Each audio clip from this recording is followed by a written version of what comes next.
Gas cylinder ফেটে সর্বশান্ত একটি পরিবার। হঠাৎ বিকট শব্দ, দাউ দাউ করে জ্বলছে আগুন, নিমেষেই সব শেষ। পুড়ে ছাই হয়ে গেল একটি বসত ঘর সহ রান্নাঘর। অল্পেতে রক্ষা পেল বাড়ির অন্যান্য ঘর। এই অগ্নিকাণ্ডের ঘটনা ঘটে বিলোনিয়া থানাধীন বরজ কলোনি এলাকায় আজ দুপুর 12:30 নাগাদ। জানা যায়, এদিন বাড়িতে সমীর দাসের মেয়ে রান্না করার জন্য গ্যাসের চুল্লি জ্বালাতে গিয়ে এই বিপত্তি বাধে।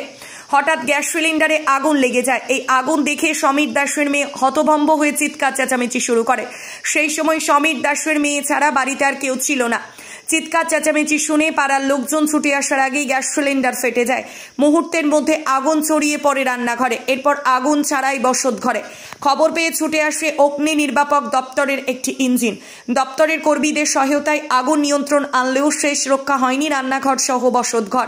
এলাকার জনগণ ও অগ্নি নির্বাপক দপ্তরের কর্মীদের সহযোগিতায় বাড়ির অন্যান্য ঘরগুলো রক্ষা পায়।